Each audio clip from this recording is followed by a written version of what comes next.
Justin Hunt is here, it's all happening. Justin Hunt is here, it's all happening. Word up, mic check, check, check.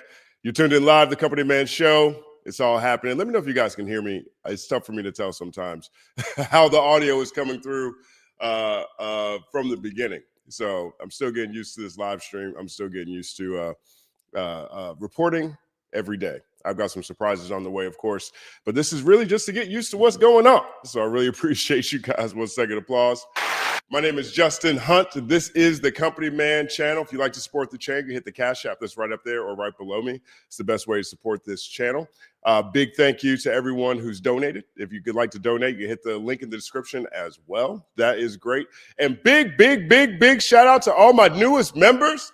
All my newest members back again, prod by Pack TV, Marty McFly 25, Set in the West Doc, the Leo M. Ricci, Veronica Brandon 9442, KO Nickel, L. Drewski the Prod, Sade Hodder 7051. 9 second applause.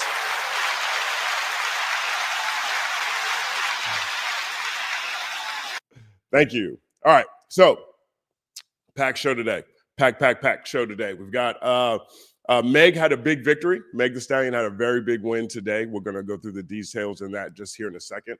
Also, 50 Cent has a Diddy documentary coming out on Netflix. Now, I know what you're thinking. Do we need another Diddy documentary? Apparently we do. So we're going to go over that here shortly. I've got a couple of new tracks I want to highlight, one from Papoose and one from a group by Spookz who sat by the speaker. So we'll get to those throughout today's conversation. Also, a crazy story coming out of Oklahoma today. In Oklahoma, there was a student who wrote a paper for her psychology class at the University of Oklahoma. And the professor gave it a failing grade because it's a terrible story. It's a terrible written paper. And she got the teacher fired. And so we'll go through the details of this crazy story that happened that is related to Joel Santana last week saying people don't need to read.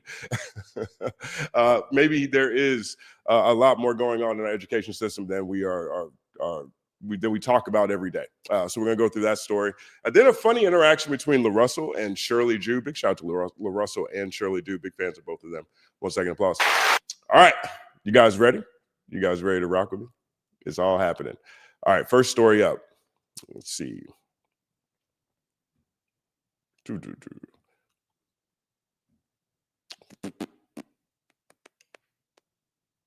Let's see. First story up. Meg the Stallion.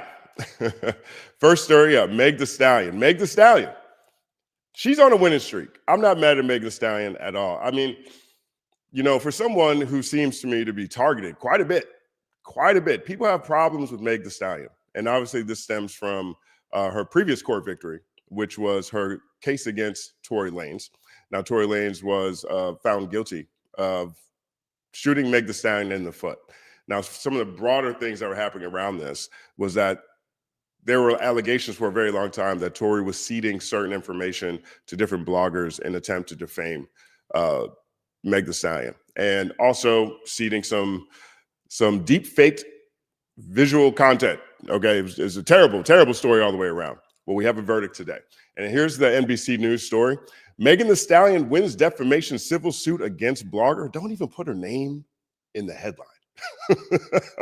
NBC News was like, yeah, no, this is a Meg the Stallion story. We do not need to put homegirl's name in the headline. 1 second applause. That's petty. The rapper accused Milagro Grams of being a mouthpiece, puppet, and paid surrogate for Tory Lanez, who shot Megan on July 15th, 2020 in Los Angeles. Okay, so here's the details of the story. A federal judge sided with Meg the Stallion on Monday and agreed.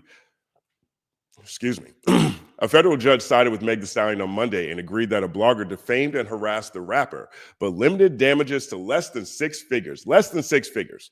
Okay, so there's a lot of people who are looking at this as some sort of victory in that sense. Okay, it wasn't that big of a judgment. It wasn't that big of a judgment is part of how the story is going on this. We're going to get into the details on there, but check out the rest of what we're seeing here. The federal panel of 5 men and 4 women came down in favor of the artist born Megan Pete in her lawsuit against blogger Milagro Grams, whose real name is Milagro Cooper. The civil suit was over material the defendant posted after the plaintiff was shot 5 years ago by R&B musician Tory Lanez. And they call him an R&B musician. I don't know. I feel like this NBC News story has a extra level of petty. I mean, I know Tory does R&B as well, but I'm not used to seeing him written this way. They usually call him a rapper or they call him a hip hop artist. But okay, well, shout out to R&B. R&B's having a moment. 1 second applause. Jurors initially awarded the plaintiff $75,000 before U.S. District Court Judge Cecilia M. Altanaga knocked it down to $59,000. The rapper declined to answer any questions from reporters as she left the court. The defendants didn't appear to be particularly pleased or distressed by the panel's findings. "I'm not ecstatic," Cooper said. "Of course you want things to go your way, but like I said, I respect the jury and what they decided." The blogger's attorney, Jeremy McClymont, said he's grateful that jurors didn't award 7 digits of damages. Exactly, right? I mean, this could have been a lot worse, a lot worse. I tend to look at this as Milagro ain't got that much money. One of the things that I think about all the time in situations where people sue someone or don't sue someone, and sometimes you sue someone because you just want to make a point. Sometimes you sue someone because you want to have it on record that you were wronged and you need to have the court recognize that and address that. Sometimes you sue someone for money, of course. You want to get whatever damages you can. But in the sense, when it comes to this case with Meg Thee Stallion, to me, that's what this was about. Like, I looked at this like, okay, Meg needs to let people know to stop playing with her name. She went through all that stuff with Tory Lanez, and here's this blogger, Milagro, who was allegedly a part of the smear campaign that's around it. That's what this always looked like to me. So I'm not actually shocked at this number of damages. I also don't know how much money Milagro really got. I mean, I'm not sure, you know what I mean? So I'm not thrown off by this, but there is discussion around this, and we'll get to that in a second. At the end of the day, it was not a complete win for any side. The musician accused the blogger of being a mouthpiece, puppet, and paid surrogate for Lanez, who shot Megan on July 15, 2020 in Los Angeles. Jurors found that Cooper willfully encouraged her thousands of followers on X and Instagram to view an explicit deepfake video of Pete that had been circulating on social media. Lanez shot Pete in the foot after the pair left a party at Kylie Jenner's home in 2020. A Los Angeles jury found Lanez, whose real name is Daystar Peterson, guilty of 3 felony charges on December 23rd, 2022, assault with a semi-automatic firearm, carrying a loaded, unregistered firearm in a vehicle, and discharging a firearm with gross negligence. He was sentenced up to 10 years behind bars.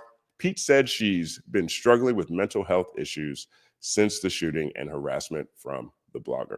And so that's really the case here, right? And so, and we finally have a verdict with it. Hey, shout out to Meg Thee Stallion. 1 second applause. All right, so there's more here, though. And let's take a look at Meg the reporter. We're going to share this down here. Is it moved over? It has not moved over. All right, so let's see. All right, so here's Megan the reporter. Okay, let's see if you guys are familiar with her. So here's Megan the reporter. And Megan the reporter, a few things about Megan the reporter. One, she was in Glasses Malone video with LA Giants and Jurassic 5. So 1 second applause. I actually got to meet her in person for the first time on that set. But 2, she basically blows up because of the Meg Thee Stallion Tory Lanez case. She's an independent courtroom reporter who had previously worked at Law and Crime, which is a production company that specializes in legal content. I was a writer for 4 seasons on a show called Court Cam, and she was writing for other shows under that same production company called Law and Crime. So our paths have crossed a few different times now, even though the first time I met her was thanks to Glasses Malone. So shout out G. 1 second applause. And so Megan Cuniff basically blows up. Like you see here, she's got 140,000 followers on Twitter, right? So she's not a small account by any means at this point. And that's largely because she was on the ground breaking all the news that was happening around Meg Thee Stallion and Tory Lanez. And they started calling her at a point in time, Meg the reporter. Meg the reporter. And a few weeks ago during this case, she actually got to meet, I don't want to say she met Meg, but she got to say hi to Meg in person for the first time. And so I could tell that was a big moment for her. And so she's been all over this. So let's see what Meg, the reporter, has to say about this case. Hello from Miami, where we have a verdict in the Megan Thee Stallion defamation lawsuit. Milagro Cooper has been found liable for all 3 claims. Damages are $75,000, not as much as Megan's attorneys were hoping for, but just the fact that Milagro was found liable for those 3 claims is a big win for them. So I think she's reporting on this before the judge came back and reduced it to $59,000. Nevertheless, the jury did conclude that Milagro is a media defendant, which, according to how things go, because Megan's lawyers didn't serve her with a notice before suing her, the claim is going to be thrown out. It needs to be finalized by the judge. The judge did enter a final judgment today, but it's a little confusing about whether that actually covers the media defendant issue. However, the fact that the jury said that, yes, Milagro is a media defendant should really carry some weight with the judge here. They didn't answer yes to all the questions about whether she properly performs the tasks of a media defendant. I'll get into that in my story. But so the question was, what constitutes media in 2025, which I do think is a bigger conversation that should be investigated more. I'm of the mind that everybody's the media. Everybody who is on social media with a phone, who's going out places, recording stuff, basically everybody's the media. I know that because people pull regular people as sources all the time these days, right? If you have a blog, if you have a account that you use to report news, if you have a YouTube account, if you have all these things, yo, you're media to me. And that looks like what the judges, or at least the jury, the decision they came to when it came to this case. Now, I know that it may not feel that way sometimes, but I spend enough time watching aggregated TikToks on YouTube on my FAFO content that I basically treat them as media sources to get at least a sentiment for what's happening with regular people. So that was something that came into play as this, and the jury came to the conclusion that yes, she's actually a media defendant. overall, they did conclude that she is a media defendant. Also, let me know if the audio is coming through clear here. If it sounds far away, let me know. However, they also concluded she defamed Megan, intentionally inflicted emotional distress on her, and then promoted a sexually explicit fake video of her. So that's the real issue here. And the fake video claim brings attorney's fees. So the $75,000 in damages is one figure, but we could end up with another figure here later on that requires Milagro to pay Megan's Quinn Emanuel fees, which, just looking at their catering, that's going to be through the roof. But it just looking at her catering could be a lot, but there are issues that remain to be seen here. But Megan left the courthouse, said, "I'm just happy." And Milagro left the courthouse, said that she's not ecstatic, but she respects the jury verdict. So I'm working on getting this all together for you guys. I've got a story I'm going to put up on legalaffairsandtrials.com. And if you guys go to my socials, you can see videos of people leaving, some details from court, that kind of thing. I'm shepherding it all together into a story for you guys. So subscribe to my Substack and you will get it in your inbox with everything you need. Thank you. All right, there's Megan, the reporter on the scene. Audio is good. Perfect. Thank you for that. Yeah, so that's where we are right now. Let's take a look at a couple of reactions here. I'm not someone who's personally shocked at the dollar amounts. I think I agree again with the jury that she should be considered media in this case. And I think that also this case could be a really great precedent for people that act more responsibly with what they're posting online. That, hey man, it's just my socials. I was just throwing it up. I'm not sure how long we're going to be able to live with that type of coverage going forward, which I'm actually happy about. 1 second, applause. All right, so let's take a look at some more reactions over here. Now here is Meg the Stallion leaving the court. I'm just happy. I'm just happy.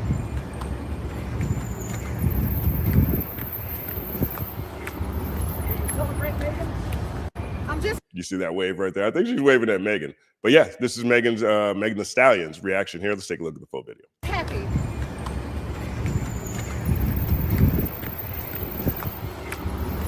Celebrate, Megan.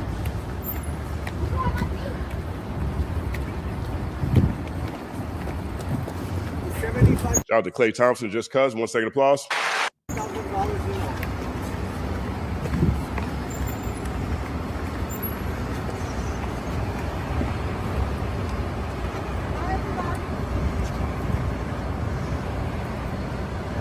All right, so that is Meg the Stallion leaving the courtroom. Here is Milagro Grams. Let's take a look at her too.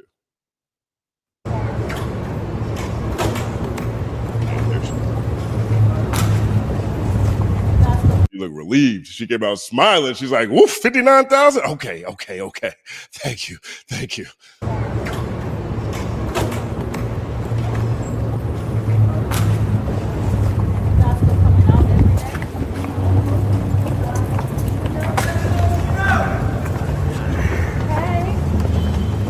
How are you going to handle the financial aspects of all this? Because you testified you don't have any money. $70 million, though, right? Ain't it? Well, tell me about that. She wanted tens of millions. What did she get? What did they say in there? 59,000. What about attorney fees for the deep fake liability? What did you say? You can stop walking to her. Can you be still? Don't be down here now. Okay. Megan was in and out. Milagro's like, let me milk this. At the end of the day, this is not my case, it's Milagro's case, right? And we did everything we could to make sure that she got the best verdict possible. We respect the jury's verdict. We always have to, right? And whether we agree with it or not, we respect it. And at the end of the day, it was not a complete win for any side. It's a trial. This is what happens in trial. And we think that, at the end of the day, the verdict was what it's going to be. But they wanted tens of millions of dollars. Right. They didn't get that. Gratefully, the jury didn't see fit to award her that sort of money. I don't think that was appropriate in any circumstances. And so that's what the jury found. And is she able to pay $59,000? I'm not in this bank account, so I can't say whether she can pay that or not right now. That's something that she's going to have to figure out with her accountant, right? They asked her if she could pay the $59,000. He's like, that's something she got to figure out with her accountant. Sorry, 1 second applause. That's hilarious. That's you said that you had not been attorneys. And how do you feel about the job that they did? The job my attorneys did? Yes. Dream team. They were phenomenal. Are you happy then with the outcome? I'm not ecstatic. Of course, you want things to go your way, but like I said, I respect the jury and what they decided. And I think I made out pretty good. Any lessons learned next time you get on air? Yeah. So tune into the next show so y'all can see how I handle things moving forward, y'all. Okay? Is there any concern about having to pay attorney fees because you were found liable for the deepfake video? You said, am I concerned? Yeah. I'm just happy to be moving forward. Things will get handled. Like I said, it wasn't a multi-million-dollar verdict, so I think that's a blessing. God is good through and through, honestly. Do you have any regrets at all about just anything that happened over the last couple of years? Anything that you said on the streets or anything? I think it's important to stand up for what you believe in, and I'm happy for the people that support me and understand me and go along with my thought process.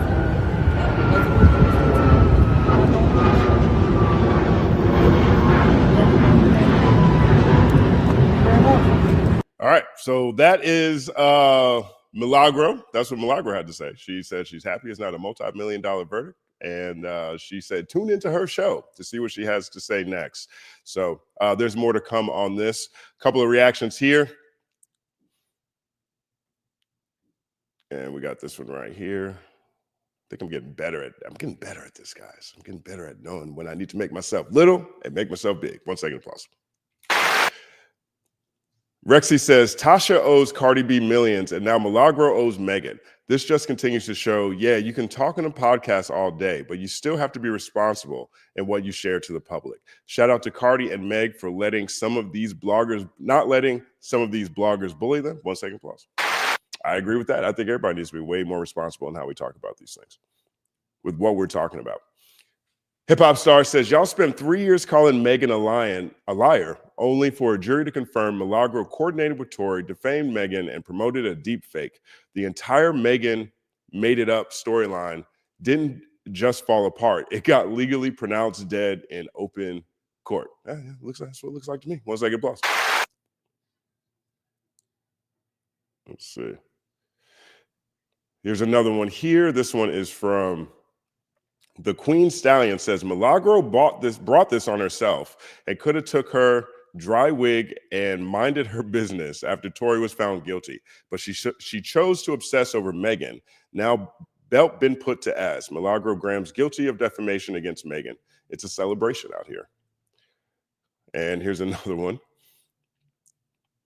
This one's from Dennis Bryan. Now, Dennis Bryan's on the other side of this. He said, let's be honest. Meg Thee Stallion wanted millions like Cardi B, but ended up with peanuts. This case should have never been filed, in my opinion, because it didn't achieve her ultimate goal. She didn't even stop to speak with members of the media. Shaking my head. And people are clapping back at my man. He says, here's a quote right here from Aubrey, says, the concept of anyone expecting millions from Milagro. 1 second applause. Again, I look at this as more of an opportunity to make a statement, to let people know, don't be playing with my name out here. Let people know that, hey, certain things are across the line, and let people know that more people are actually part of the media than it may seem oftentimes. We have one more here. This one says, Milagro flew too close to the sun, but I don't believe she defamed Megan. And no, I don't care what a jury says. She held true to what she believed, and they still didn't prove Tory paid her. Well, she lost the case. And so in the court of law, that is what matters. And so it will now be on record forever that Milagro Grahams defamed Meg Thee Stallion. So we'll see what happens with this case. I haven't covered this case at all. So this is my first time looking at this. Big shout out to Andy Pandy. She suggested that I wait till this was the conclusion of this case to really talk about it. And I think that was the best approach. I'm also really happy for Meg Thee Stallion. You know, Meg Thee Stallion, generally speaking, from where I'm sitting, just be minding her own business and doing her own thing, right? And this particular thing, this Tory Lanez case and all the spillover became such a lightning rod for culture war conversations, and it went way too far. I mean, regardless of the relationship that Tory and Meg had, when you have all this evidence and someone has bullet wounds on their feet, and you decide to make this a whole political statement, do you have congresswomen talking about, oh, we're going to have there's going to be a new trial. Oh, Tory's we got new evidence. You got a whole wing of media showing up every day, poking holes into this woman's reputation, claiming all kinds of new evidence. And every time this has popped up, it has been denied at a different level of our legal system. And all I hear from people is, Rock Nation, oh, Rock Nation, oh, you know, Rock Nation. No, man, Tory messed up, and this is the spillover effect. And so I'm really happy for Meg Thee Stallion. Hopefully she can put all this behind us. We'll see if there's any future developments that come with this. But let me know in the comment section what you think about this. My name is Justin Hunt. Like and subscribe to the channel. Follow the Company Man on everything, including the Company Man podcast, where you listen to podcasts. It's all happening. All right, we got some super chats over here. And so let's see. We got new members. Big shout out to you, Blueberry. I think I got that right. I hope I got that right. Thank you so much. 1 second applause to you. Who we got next? Yep, we got it again. That's what's up. I'll take it again. 1 second applause again. Who's this? We got Vicky. Thank you so much, Vicky. 1 second applause. And you get another one too, Vicky. Thank you so much. Best way to support the channel, super chats, donate to the channel. You know, this is another evolution in a year of evolution that I've been having on this channel. So I really appreciate you guys. Thank you so much for all the support. And we are going into the next story. You guys ready for the next story here? I'll take that as a yes. So I'm a big fan of Papoose. I've been a big Papoose fan for a long time. Big Papoose fan. And we did a story on this channel last year where Papoose was doing something I thought was pretty innovative, but also something that was very, very on the nose in a good way. I think that might be the way to say it. He recorded an album while driving around in his car. 1 second applause. So his whole thesis was like, yo, I'm always riding in the whip, rapping. I'm always listening to rap in the car. I'm always coming up with bars in the car. Let me record a whole album in the car. And so we showed a clip of what he was doing last year. Well, this week, actually, he actually released that project, and it's called Bars on Wheels. Bars on Wheels. And he released a short film. It's an 11-minute short film where it plays out the storyline. So we're going to take a look at, We're going to take a look at one of the first songs now, and then we're going to move into the next story after this. So this is like the music interludes that we're going to do as we transition to the next story. But this is actually really dope. So let's take a look.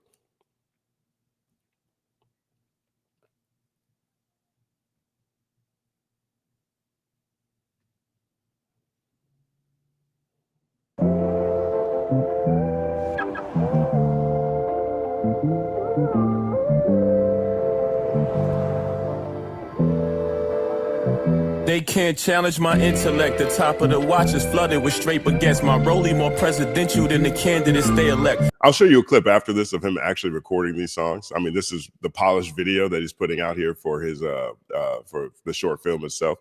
But he is kicking some bars on this. They can't challenge my intellect. The top of the watch is flooded with straight baguettes. My rollie more presidential than the candidates they elect. You industry niggas owe, but keep your money. Pay respect. I'm about to make a movie. Go get your popcorn and Raisinets. Kill your favorite rapper. I'll stop his oxygen, break his neck. We could twist pinkies and touch thumbs. Let's make a bet. So many magnums on me, they think I'm practicing safer sex. The black 44 bulldog. Yeah, that's my favorite pet. They say I'm going to hell, but is that a his flow is so smooth, yo. Chris flow. Eyebrow raising metaphors, and it's just the setup. You know it's about to go crazy. Promise, don't make a threat. We already inhale something like when you take a breath. The bullet go from my fingers to the clip to the chamber next. Fly through the barrel, rip through your jacket and cave your chest. Moving like Bishop, not popping juice. A game of chess, the way I keep my eyes on the prize. They think I hang with Clef, ain't have to teach my daughter to walk.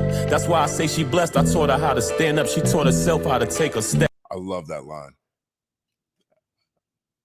Listen to this again. I'll say, listen to this again. This line is so crazy. In my chest, the way I keep my eyes on the prize. They think I hang with Clef, ain't have to teach my daughter to walk. That's why I say she blessed. I taught her how to stand up. She taught herself how to take a step. I didn't have to teach my daughter to walk. That's why I say she's blessed. I taught her how to stand up. She taught herself how to take a step. It's simple bars like that that just make my mind so much bigger. Like, it's just a weighty way to frame something so relatable. I'm gonna hear that one more time. I love that. 1 second applause to Pat for that. Bishop, not popping juice. A game of chess, the way I keep my eyes on the prize. They think I hang with Clef, ain't have to teach my daughter to walk. That's why I say she blessed. I taught her how to stand up. She taught herself how to take a step. That's crazy. I mean, even the setup to that, the way I keep my eyes on the prize, it's like I hang with Clef. Shout out to Praz. 1 second applause. Shout out to the Fugees. I don't know what the timing was with Pat putting this out, releasing this, but Praz just got, I think it's 14 years in prison. Finally got sentenced for helping, I think he was, I don't want to say he was Chinese. I think he was Malaysian billionaire, influenced the Obama campaign. That's one thing about the Fugees. Right. When the Fugees get arrested, it'd be on some crazy stuff. You know what I mean? Like John Forte went to jail for trafficking liquid cocaine and then got pardoned by George W. Bush. Okay. Lauren went to jail for tax evasion. And Praz is over here with illegally influencing the president. The refugee camp. I mean, they might be, all things considered, they might have done more time than any other rap group. And I'm not sure that's the group we'd expected to be in these situations after we heard Fuji La. 1 second applause. Set up one more time. We'll get back to it. But next, fly through the barrel, rip through your jacket and cave your chest. Moving like Bishop, not popping juice. A game of chess, the way I keep my eyes on the prize. They think I hang with Clef, ain't have to teach my daughter to walk. That's why I say she blessed. I taught her how to stand up. She taught herself how to take a step. Broke the Guinness Book of World Records and we ain't break a sweat. 200 hungry artists on one record, slay the best. If he rolling CeeLo, then I'ma drop when he didn't expect. Cause after back-to-back head cracks, you know the ace is next to big cigarette lighter. Burn your flag if you claim you're set. Run across your throat with the razor blade. They say Gillette ain't have to teach my daughter to walk. That's why I say she blessed. I taught her how to stand up. She taught herself how to take a step. Slow down, son, you killing them. Nah, I got the need for speed. Slow down, son, you killing them. Nah, I got the need for speed. Slow down, son, you killing them. Nah, I got the need for speed. Slow down, son, you killing them. Nah, I got the need for speed. Well, film moves on. Here come the police.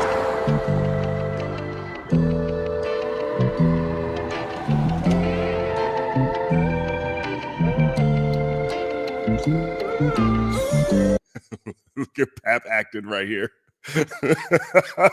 What's my direction? You just got pulled over by the cops. Whatever that would normally be. Okay.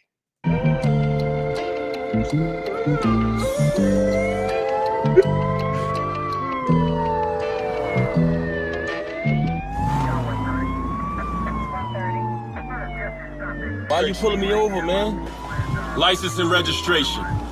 All right. So that is the first video from Bars on Wheels. It's 11 minutes long. There's multiple videos. I'm gonna come back to it at the next break, and we'll take a look at it. But big shout out to Papoose, man. I really like what he's doing with this. I think he's always been a phenomenal MC. I like to see him in the news when it comes to new music he's putting out. The Law Library series is ridiculous. He's one of those artists in the 2000s that if you go back to the 2000s, and the first XXL freshman cover, which was called Leaders of the New School, I think. That's the last piece that Elliot did before he left XXL. And it had Lupe Fiasco, it had Papoose on it, it had Gorilla Zoe, it had OJ the Juice Man, it had Crooked Eye, it had Saigon, it had a number of people. And the cover itself was probably like half spitter and then half, trap artist, because that was the era it was. And Lupe was basically the only lyrical rapper, the only real heavy lyricist on that list who even got to put an album out. Everybody got shelved, and Papoose was one of those guys. And his talent has just been dope enough for so long to continue to keep his name out there, to continue his audience. And he pivoted very nicely when it came to the onset of the internet, the onset of the streaming era, and the download era. And so I'm excited about this. I'm going to come back and play another song after this, after we get through this next story. But big shout out to Papoose. Bars on Wheels out now. I'm going to give this 8-second applause.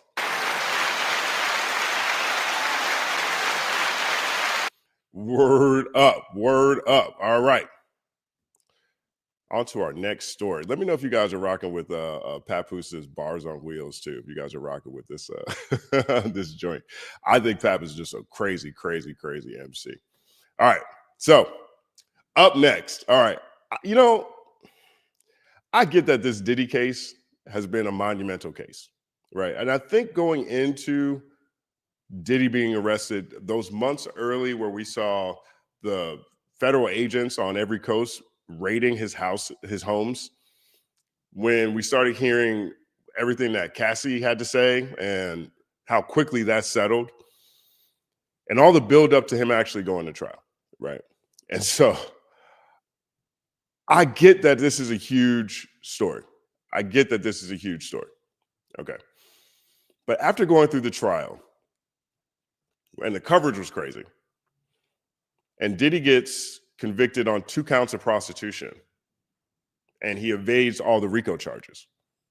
And he's sentenced to, I think, 4 years, if I'm not mistaken, 48 years, something like that. Something manageable. I mean, I think we thought Diddy was going away for a long time. But with Diddy's reputation being as awful as he's been to so many people, with what we saw in the video from CNN from where he assaulted Cassie in the hotel, I really feel like as soon as the verdict came down, the story just deflated completely, because I think everyone expected Diddy would be serving a lot more time or get convicted for something serious. When the DA came out and said, "Oh, we got RICO charges, he's using bad boy funds to, inappropriately," I thought I think a lot of us felt like Diddy was running like a cocaine ring on private jets all over the place. It looked like, it turns out he was just using the bad boy account to have freak-offs. The things that we know factually that Diddy did weren't things that the DA charged him with. And so, to me, this is a real miscarriage, or how about this? This was a real failure of the justice system, right? It's like when you hear sirens in the background, right? and you think the sirens are on the way to an emergency, but really they're just trying to beat a red light. And you're like, why are my tax dollars going so that people with sirens can beat a red light and I got to sit at the red light, right? It's a miscarriage of what we think things are for. And that was what that Diddy case looked like to me. I'm thinking my man is Al Capone. Turns out he was having freak-offs with the company credit card. And that's just a different thing. And so for me, this whole story is basically deflated heavily since the verdict came down. And yet and still, every time I look up, there is a new Diddy documentary.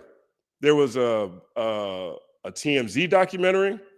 I think there was an A&E documentary. There might be a Hulu I feel like there's at least 3. This dude Epstein is that's one of the most insane things I've ever seen in my life. I don't think we've got nearly enough Epstein documentaries, and I think we have way too many Diddy documentaries. Way too many Diddy documentaries. Because here comes 50 Cent with another Diddy documentary.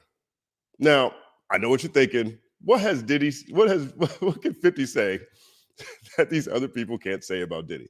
Apparently a lot. Apparently a lot. And I think that there is this is a grudge match over here between these two, hating each other for so long. So let's take a look at the trailer, and then we're going to take a look at 50 on Good Morning America talking about this. Not just look at my man. I'm like, yeah, you really got to hate somebody a whole lot to be the last one to the market with a documentary about a court case that didn't explode the way we thought it was going to explode. You know what I mean? So let's take a look at what Diddy has, or excuse me, what 50 is showcasing in his documentary. Here's the trailer. Shout out to Boxton, my favorite forum.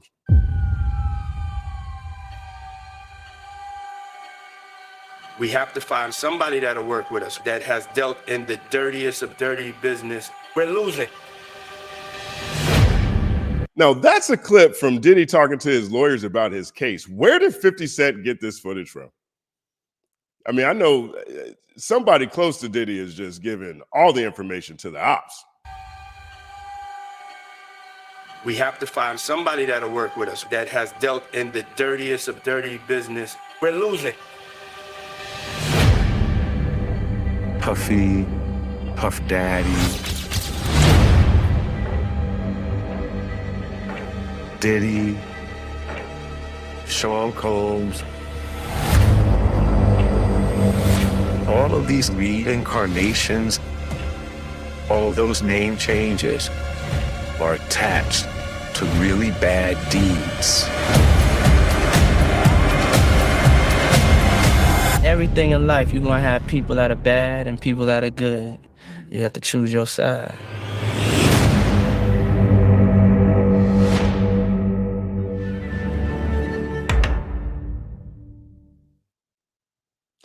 All right, so that's the trailer. That is what's on the way. So the documentary comes out tomorrow. I think it's a 4-part docuseries. And that clip was him talking to his lawyers before going to trial.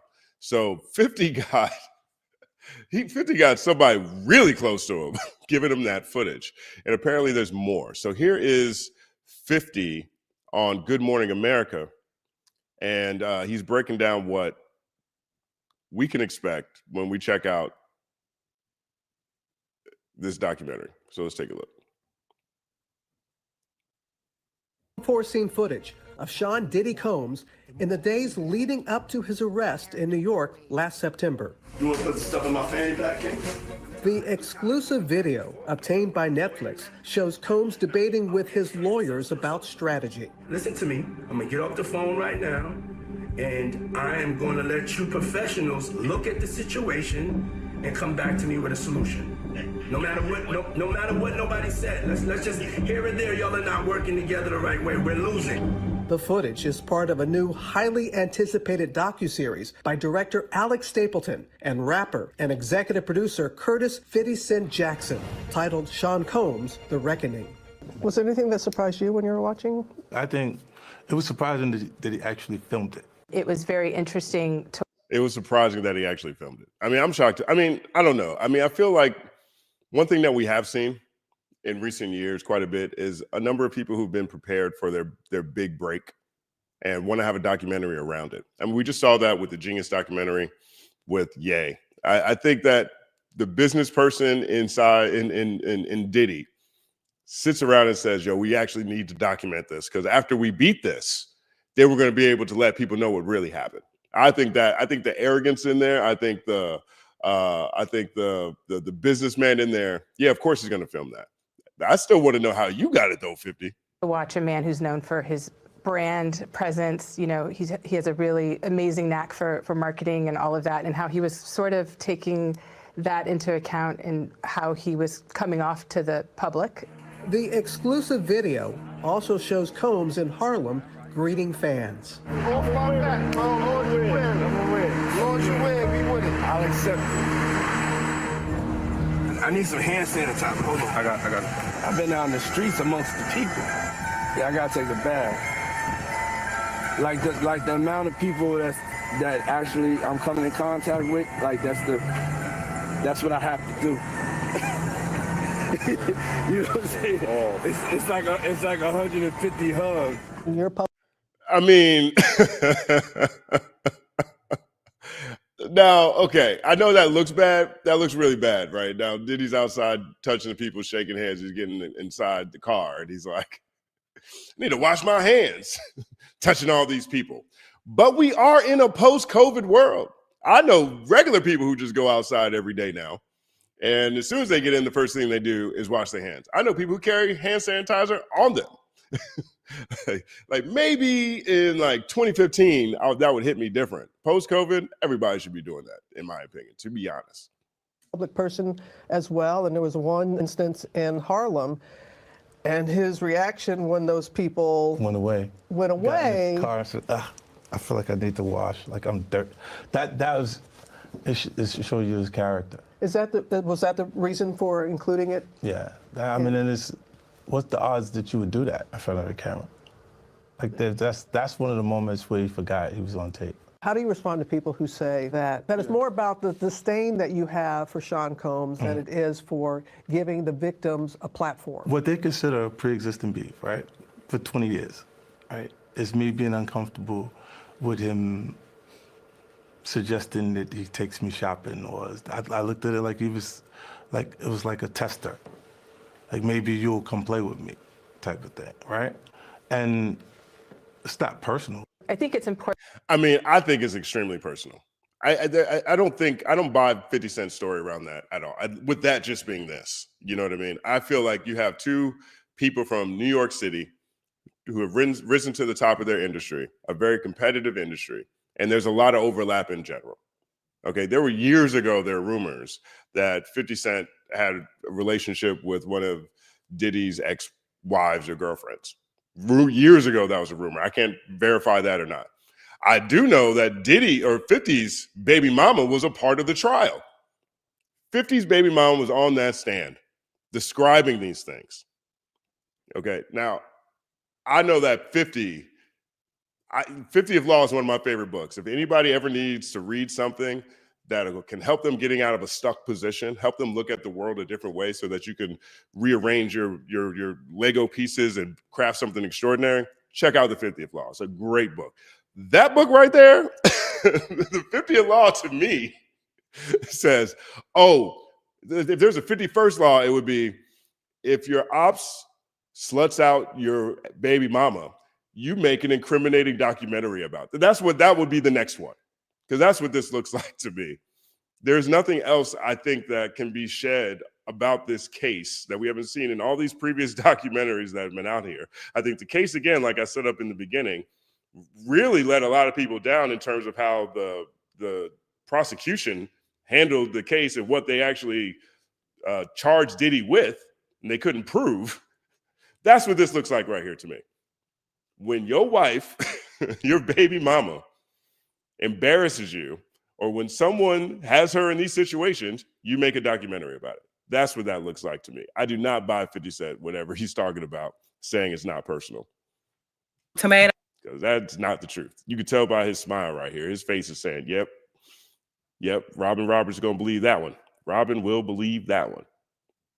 Important to also let people know that the show is not completely the perspectives of people that did not like Sean. We weren't trying to just get the highlights, the salacious details, you know, that the real goal was to storytell. And if not everyone needed to have an allegation to be a part of this project.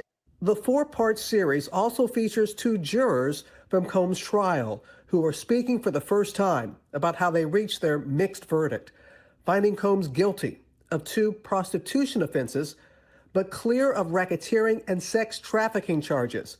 Now, this is actually big. As far as I know, we haven't necessarily seen, at least I haven't seen any of the jurors talk about this yet. So that part right there will be interesting. That's something I'll definitely be checking for with this. Both sharing their thoughts on the relationship between Combs and singer Cassie. Juror 75 describing them as 2 people in love, and Juror 160. 2 people in love. This is how bad bad of a job the prosecution did. When Juror 75 left the courtroom after this case was over, his takeaway was 2 people in love. That's how bad the prosecution did. He's saying in part, domestic violence wasn't one of the charges. And this is the big one. And this is what we all think, I think. We all wonder, where were the domestic violence charges? Now, there's a few legal examples or legal reasons why they weren't in there. But if they're going to base the case off of what we saw in that CNN video, if we're going to base that, if that's the crux of the emotional pull of this case, and you're going to try to charge him with RICO, you're going to throw a RICO at him just because, and try to make people look at this incident, but legally charge him for having freak-offs with her and knowing that she was at least part of setting it up at different points in time. Like, that is a hard legal barrier or legal hurdle to hit. And it's really disappointing for all parties involved that the prosecution handled this way. But this is going to be interesting to see what the jurors say. Cassie, was she a victim in all this? I believe Cassie's a victim in all this because she came in as she's like 18, like 19 years old in the very beginning. After a while, over time, you condition for it. The goal of what the film is trying to do is to let the audience kind of come in to ask questions like, were their decisions colored by certain things, and who got the benefit of the doubt, you know, in that courtroom? Do you think that hip-hop culture was on trial as much as Sean Combs was? I hate this question. This is a question I hate, not even just with this case, just in general. You know, like when a rapper gets caught murdering somebody or selling drugs or whatever, they try to make it a hip-hop thing. No, that nigga's a criminal. Like, that is a different kind of thing. Just because hip-hop has a lot of different types of people in it doesn't mean that's always a hip-hop thing. I get it. I get where Robin's coming from. You kind of got to ask that for your audience. I mean, I'm sure the Good Morning America audience thinks about this. Hip-hop makes a lot of national, international headlines. When someone gets in trouble, that's not always exclusive to hip-hop either. Look, if I didn't say anything, you would interpret it as the hip-hop is fine with his behaviors. There's no one else being vocal. So you would look at it and just say, because that mind your business, or let me not say nothing about nothing, or those things, it would allow the entire culture to register as if they're for that behavior. That's a bit self-serving, Fifth. I feel like a lot of people were upset about this. I feel like people were very vocal. People were very vocal for a long time about all the things that we saw with this Diddy trial. I personally feel that way from the headlines I read, from the editorialized conversations that were around this case, from the artists themselves. Coverage on this channel, coverage on a bunch of channels. Puff's friend base got pretty small, actually. There were a lot of people who didn't say they supported Puff in this situation. There was a lot of criticism around this. If Sean Combs watches this, what do you think he's going to feel? Like, wow, this is amazing. I think he's going to say this is the best documentary I've seen in a long time. Because you'll see people saying that. I mean, he may feel a different way about pieces and bits of it, but he knows the truth. I think he'll see the truth in it. Wow, that was some finish right there. Thank you, Robert, for that. Sean, Diddy will say it's the greatest documentary of all time. 1 second applause. I'm with it. All right, so that's the documentary. That's his conversation on Good Morning America. Again, this comes tomorrow. I thought this was really funny. This is Josh Johnson. Josh Johnson, the comedian. I'm not sure if you guys are familiar with Josh Johnson. My favorite thing about Josh Johnson is how fast he is as a comedian. You know, he is on his trending topics. like if there was a big news story about a siren going on and off in the background, Josh Johnson would be able to turn into a bit that night. You know, he's really fast, really, really fast. And so he has some commentary here on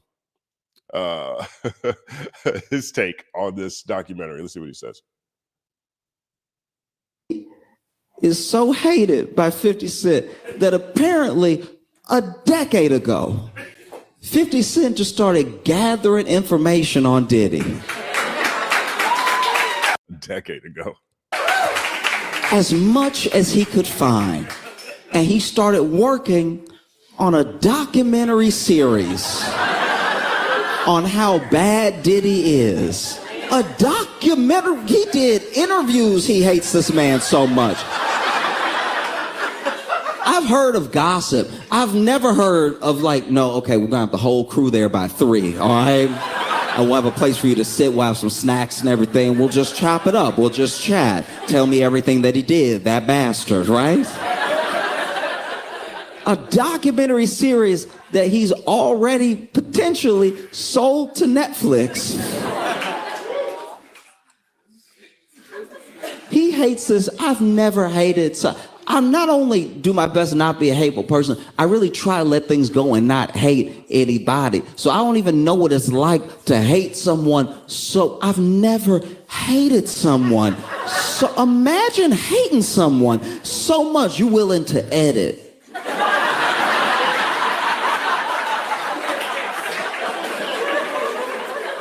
You're willing to sit at the computer and be like, no, that's not.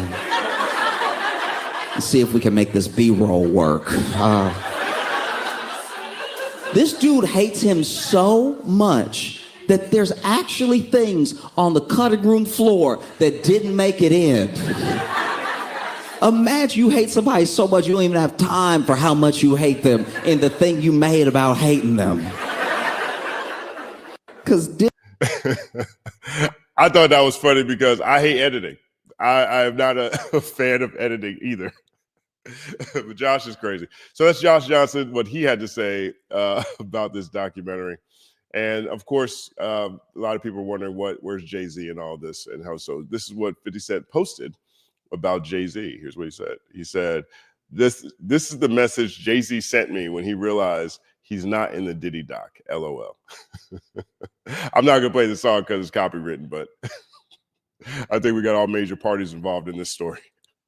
Let me know what you guys think about all this in the comment section. Let me know if you guys plan to watch this too. You know what I mean? Like I'm Diddy'd out.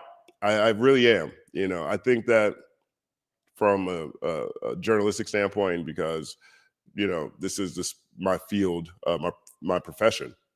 I have a responsibility to look at it, but honestly, there's a lot of Diddy stories out here that, you know, I'm just tired to hear. You know what I'm saying? I'm just tired, you know, in a way.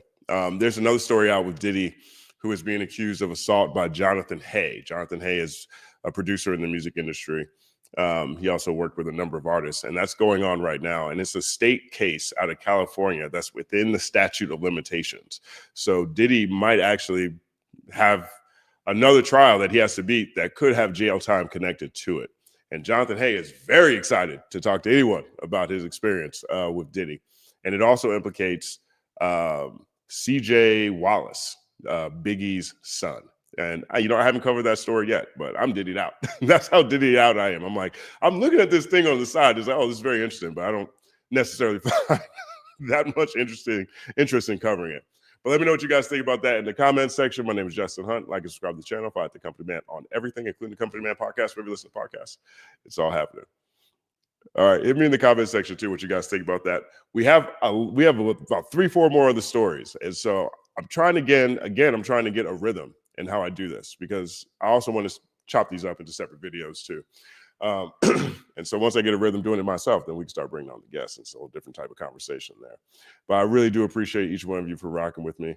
Let's check this out. Another thing I want to do on this show is I feel like there needs to be more music, because I like music, and this is a music space. And so there are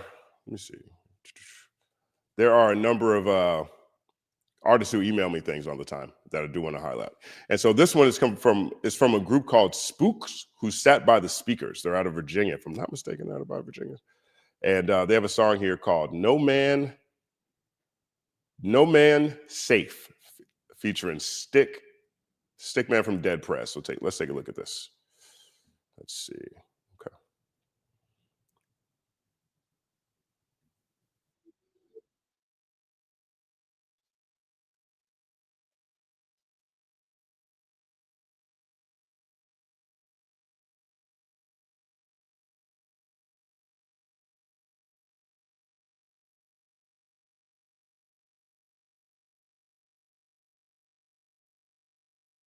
See, this is the reason why I wanted to play this song today.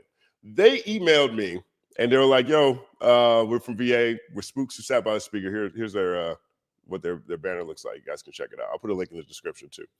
And so I'm listening through it, and you know, it's the type of rap I like anyway. You know what I'm saying? I love Dead Prez. I love revolutionary minded rap. You know what I mean? This is just stuff that I like. And so I'll start it over. I realize you guys are saying you can't hear me. Can you hear me, or can you not hear the music? But let me know if you can hear me, actually. Can you hear me? You cannot hear the music. Let's see what's happening. Oh, you can hear music. Okay, you hear me, not the music. Okay, I can fix that. Okay. Let me fix this. All right.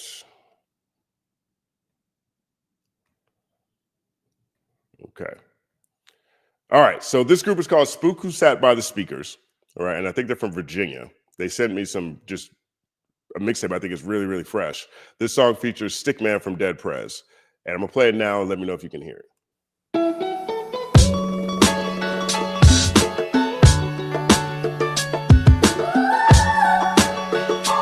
There's a war going on outside, no man is safe. View Palestine as the birth of a nation in real time. This had to be what the natives felt like. The world couldn't watch it then, but the stories travel far. See, that's why I was like, yo, I want to play this song, because he says something I've been thinking about for a minute now, right? And he's talking about Palestine.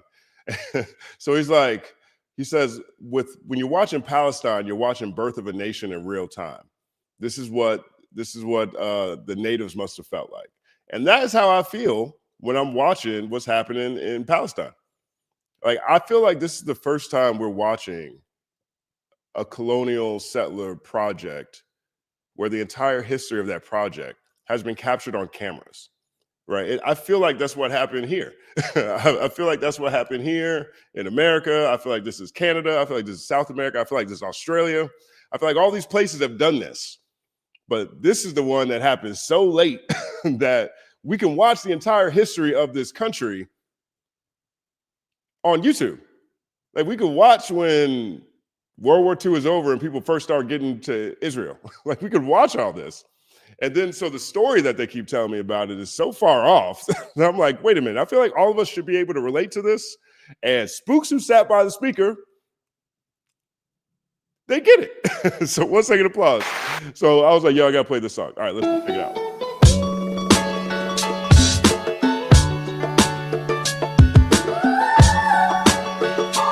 There's a war going on outside, no man is safe. View Palestine as the birth of a nation in real time. This had to be what the natives felt like. The world couldn't watch it then, but the stories travel far.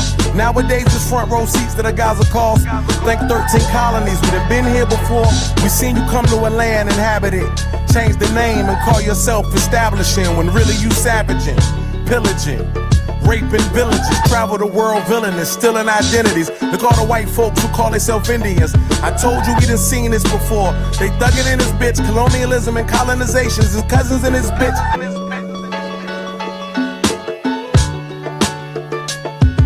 There's a war going on outside. My Haitian brother Jack spoke to me from the grave, told me Bass, you know my people refuse to be slaves. Told me back in the days the souls ain't just a game. They babies a revolution just trying to get paid on American soil. Till the new revolution comes to a boil when we make all of they foul plans foil. I talk to the future, felt like history lessons. Cause right before my eyes I see it all manifesting. They extracting all the iridium, putting lithium packs in their backs but trying to get rid of them. That won't get you invited to the cookout, but that will get you barbecued and he'll let all the crooks out. Coming to burn your croissants like the return to Tucson. Cause on this land that we fought, they trying to build resorts. And the French had the nerve to take my people to court for back payments. How we pay a defeated slave owners reparations for lost wages is outrageous. So against the machine we raging. It's been all hell. That's another thing too, right? I mean, even just conversations like these, I really enjoy and I love having. And I think about that too. He says, how are we paying colonization reparations, right? And that's what happened with Haiti. Like, I always see people talk about Haiti as if it's just this failed state. Well, no, they're the first state to win their freedom.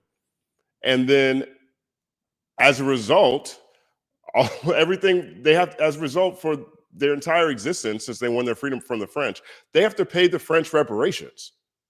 They have to pay the French reparations, right? We see this all around us all the time. We will look at Haiti as if it's like something wrong with them. But no, you have the global economic power and influence and forces conspire against them to make sure they fail.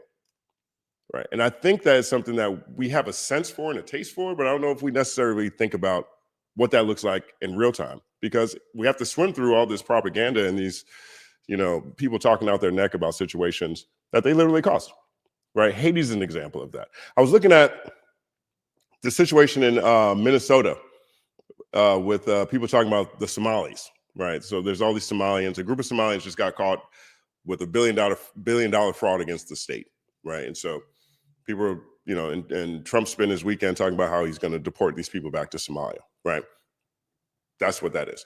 But separate from that, I'm watching people celebrate how, we're going to kick the Somalis out. Now, whatever side you're on, that's whatever side you're on when it comes to that conversation. But I was watching this one video, and this one guy was like, this one white guy, this white kid, he was like, yeah, so, you ever wonder why we have so many Somalians here? Well, it was because of an American coup, put a leader in the country of Somalia who was overtaken in 1991, and that's where the movie Black Hawk Down came from. So their entire country collapsed, and so we allowed some Somalians to come here because just because they were assets to us, and that they all settled in Minnesota. There shouldn't be any Somalians here, right? And it was the cognitive dissonance of what he was saying. I'm like, okay, cool, you understand it, and yet you're like, there shouldn't be any here. Like his villain was still the people who were toppled by us, but we weren't the villains. You know what I mean? Like, that cognitive dissonance to me is so pervasive in so many ways. I don't necessarily know what the right solution is in these situations, but I do think that if you're going to go invade a country, one of the only things that the colonizing country did, or the imperial forces have done, is just at least offer some people opportunity to come here if they helped out America, or if they helped out the UK, or if they helped out NATO or the Allied forces or whatever. And what we're seeing now in Western civilization is a rejection of those people too, right? If you start looking at why are there so many people at the southern border? Well, it's because we've been disrupting so many things in South America. Why are there so many people coming from the Middle East to Europe? Well, because we've been bombing the Middle East for like 20 years. But the cognitive dissonance or white supremacy, I guess, says that no, they shouldn't come here. Nobody should be able to leave that tragic situation.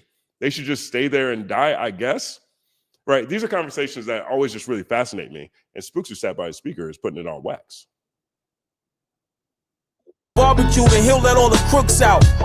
Coming to burn your croissants like the return to Tucson. Cause on this land that we fought, they tryna build resorts. And the French had the nerve to take my people to court for back payments. How we paid defeated slave owners reparations for lost wages is outrageous. So against the machine we raging.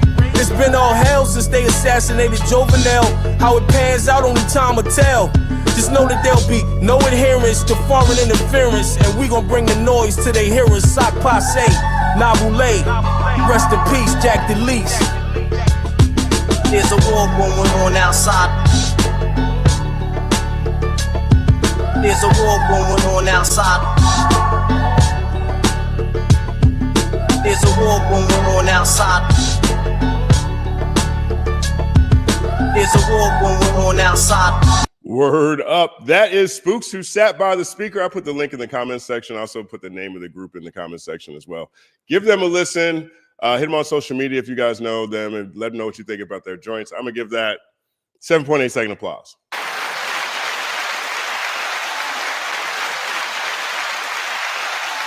So that is this week's, not even this week's, that is today's music break on that.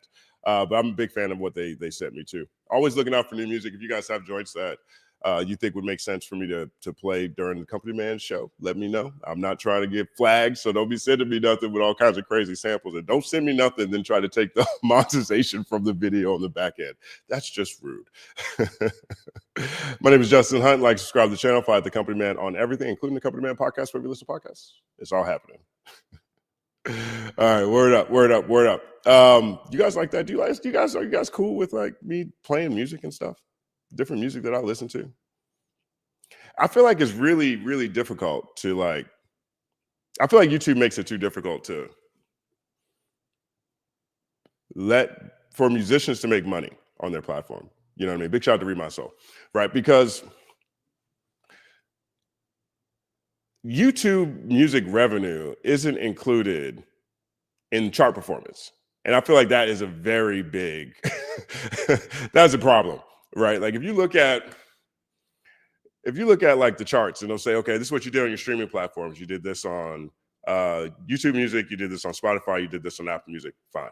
But they don't include all the times a song is played within other people's videos. So if a bunch of people are reacting to it, that's not included in their numbers. And I think that should be included in their numbers. What YouTube has done is they said, okay, well, who's the rights holder for this video? Okay, we're going to give all the things to the rights holder, or we're going to give it all to the creator. Let them figure it out. We can't do that. And I feel like there is I feel like that's a really unfortunate situation for actual artists, because if you're an artist and a bunch of people are reacting to your joints, you should be able to get that as well. And what they do, you should be able to get that as part of your chart performance as well.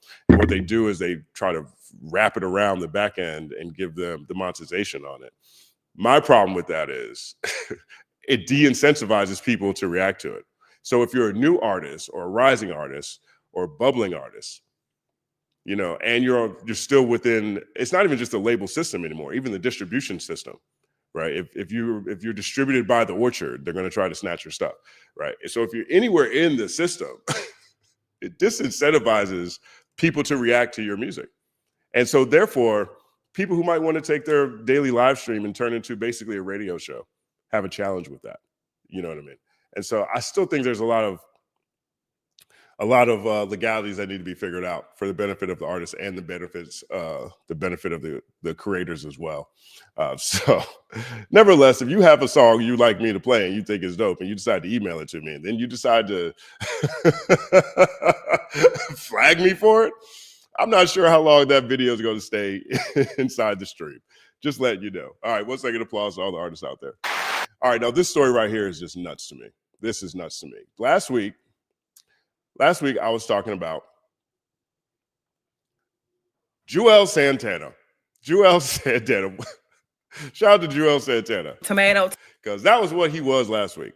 Juelz Santana was making the argument how kids don't need to read anymore. And that is just tomato. One of the worst things I've seen in a very long time.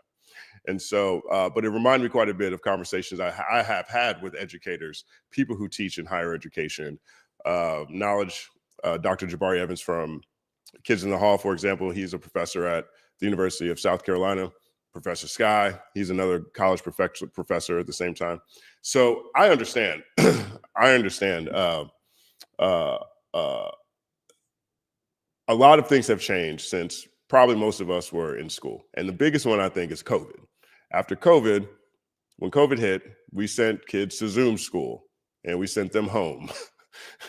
and teachers were just letting people go through the gates. And one of the things I talked about last week was how there's a case in Connecticut where a student is suing the city of Hartford for graduating her from high school, even though she was illiterate.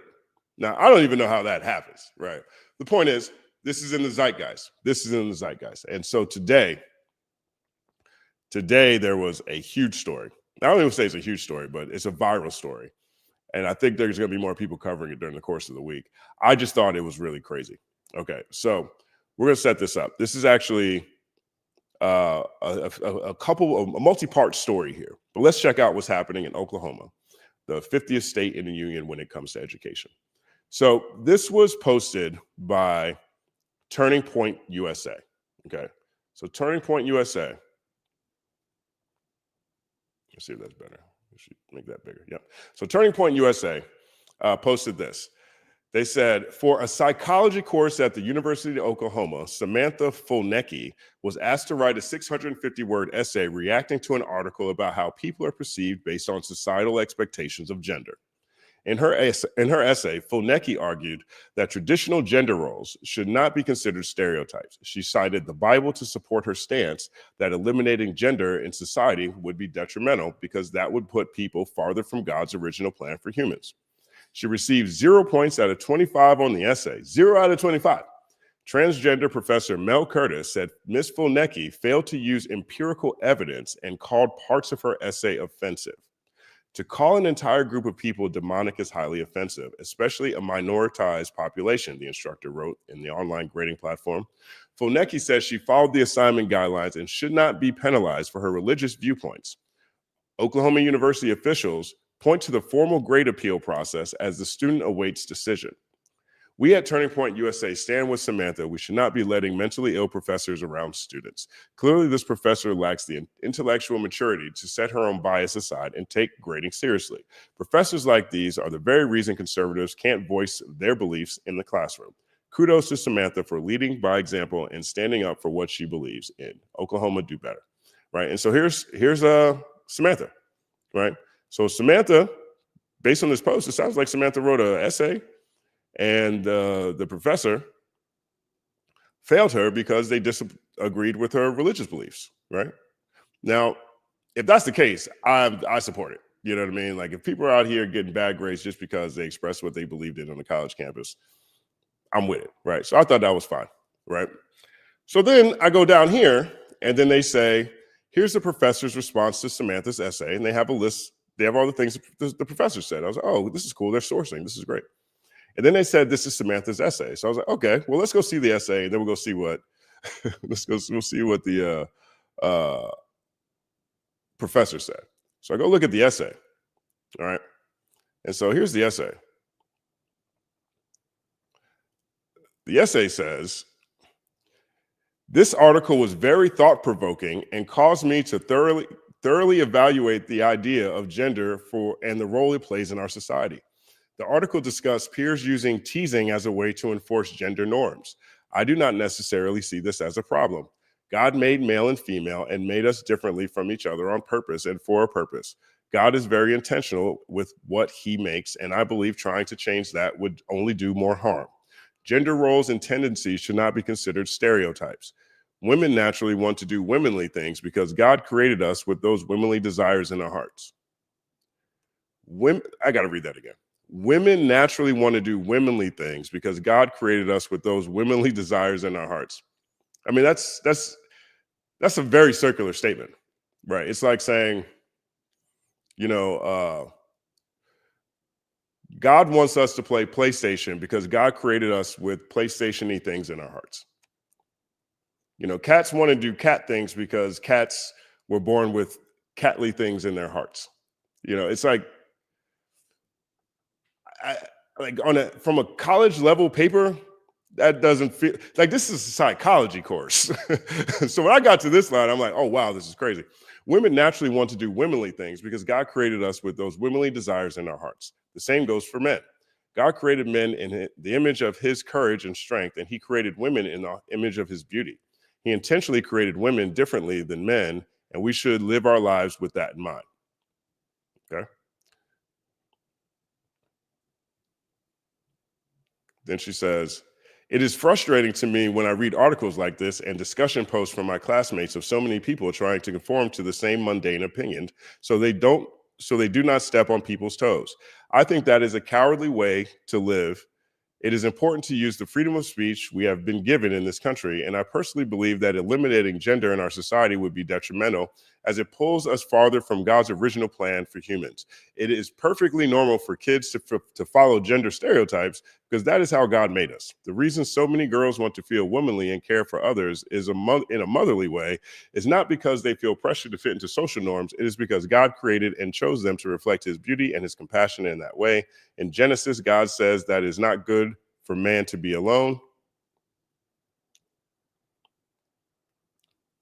So he created a helper for man, which is a woman. Many people assume the word helper in this context to be condescending and offensive to women. However, the original word for Hebrew is ezer kenegdo, and that directly translates to helper equal to. Additionally, God describes himself in the Bible using ezer kenegdo, or helper, and he describes his Holy Spirit as our helper as well. This shows the importance of God places on the role of helper, women's roles. God does not view women as less significant than men. He created us with such intentionality and care. He made women in his image of being a helper and in the image of his beauty. If leaning into the role means I am following gender stereotypes, then I'm happy to be following a stereotype that aligns with the gifts and abilities God gave me as a woman. And then here's the end of it. I do not think men and women are pressured to be more masculine or feminine. I strongly disagree with the idea from the article that encouraging acceptance of diverse gender expressions could improve students' confidence. Society pushing the lie that there are multiple genders and everyone should be whatever they want to be is demonic and severely harms American youth. I do not want kids to be teased or bullied in school. However, pushing the lie that everyone has their own truth and everyone can do whatever they want and be whoever they want is not biblical whatsoever. The Bible says that our lives are not our own, but that our lives and bodies belong to the Lord for his glory. I live my life based on his truth and firmly believe that there would be less gender issues and insecurities in children if they were raised knowing that they do not belong to themselves, but they belong to the Lord. Right. So I looked at this. I was like, oh, wow, I'm surprised they even really posted the actual article, because away from whatever the opinion is that this student, whatever her perspective is on this case, when I read that, I don't see at least what I remember to be college editorials or college opinion papers or college psychology opinion papers, particularly. Like there were certain, like when I was in school, like you had to reinforce things with sources, like you had to cite things, you had to put footnotes at the bottom. The only reason I know how to put a footnote at the bottom of like a Word document now is because I had to do it in college.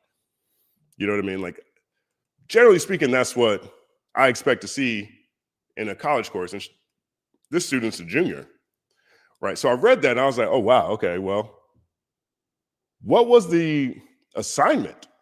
Like, wait, what was the actual assignment? I think I lost the assignment here. Turning Point USA told me that this woman got a bad grade because of her beliefs. I read the essay and it reads like an Instagram post. So maybe I'm missing something here. And it's a psychology course, so I'm confused, right? So I go over here and I look over here and let's see. Okay. So I go over here and here's the actual professor's comment. One, they label it trans professor's comment, which is eyebrow raising to me because clearly I can see the angle that they're going for here. But here's what they said. Please note that I'm not deducting points, because you have certain beliefs, but I instead am deducting points for you posting a reaction paper that does not answer the questions for this assignment, contradicts itself, heavily uses personal ideology over empirical evidence in a scientific class, and is at times offensive. All right, so the first thing she says is, I'm not deducting points because of your beliefs. Well, the whole Turning Point USA framing is that, oh, this is because of their beliefs. So up front, the professor says, instead, I'm deducting points for you posting a reaction paper that does not answer the questions for this assignment, contradicts itself, heavily uses personal ideology over empirical evidence in scientific class, and is at times offensive. While you're entitled to your own personal beliefs, there is an appropriate time or place to implement them in your reflections. I encourage all students to question or challenge the course material with other empirical findings or testable hypotheses, but using your own personal beliefs to argue against the findings of not only this article, but the findings of countless articles across psychology, biology, sociology, etc., is not best practice. You argue that abiding by normative gender roles is beneficial. It is perfectly fine to believe this, but to then say everyone should act the same while also saying that people aren't pressured into gender expectations is contradictory. Right, that's what she said. She was saying, I don't think anybody should be bullied into being these things. We should all just do this thing that everyone is doing because God, right?